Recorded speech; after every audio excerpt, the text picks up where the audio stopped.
is allowing yourself as a politician to be bought off the way that these politicians are, is there anything illegal that they're doing? I think potentially there is. We don't know the terms of the agreement. We don't know how these deals were struck. You could be dealing with issues related to national security and espionage laws. You could be potentially dealing with bribery.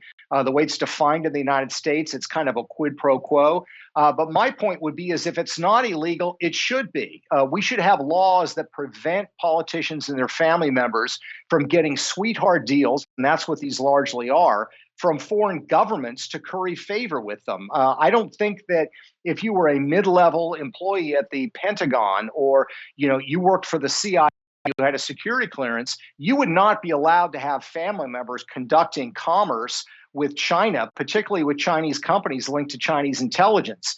It wouldn't be acceptable, and it shouldn't be acceptable for our most powerful leaders either. No, and it's two separate things, actually. Both are important, whether it's currently illegal or whether it should be illegal. It obviously should be illegal. This should be a wake-up call. Your book, your reporting the reality of what's happening should be a wake-up call for our government officials to reform the ethical concerns, and that's putting it lightly, that are going on here. There should be legislation. My question, I just want to clarify, what Mitch McConnell has done through his wife, Elaine Chao, who is herself a very high-powered government official, her family members own this shipping company that's tied to the Chinese Communist Party. Do you believe there is a chance that Mitch McConnell himself is in violation of U.S. law as it stands right now? It's impossible to know. It's certainly possible. The way that the laws are written, it has to be an explicit quid pro quo.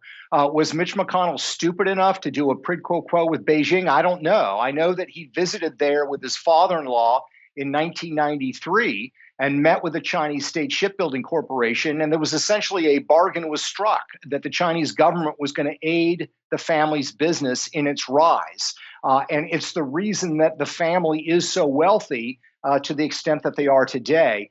Whether Mitch McConnell guaranteed something specific in exchange, I don't have any way of knowing. But I think the pattern of relationship in my mind is troubling enough.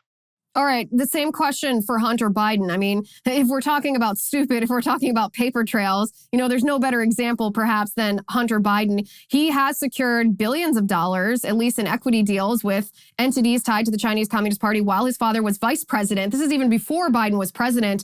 Is there an explicit quid pro quo that could be a violation of the law that you have found proof of? I think in the Biden case, it's certainly closer because we have access to emails, and it does clearly indicate that he was providing access, that he might have even been providing other benefits to these Chinese entities in return for money. One thing that is absolutely explicitly clear that is illegal is that Hunter Biden and Joe Biden, when Joe Biden was vice president of the United States, had commingled finances.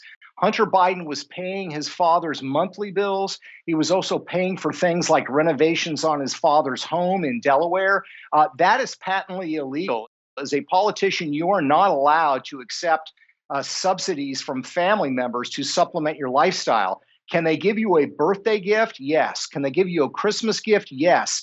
Can they be on a monthly basis paying your bills and paying for renovations on your home? Absolutely not. And the law is very clear in that case.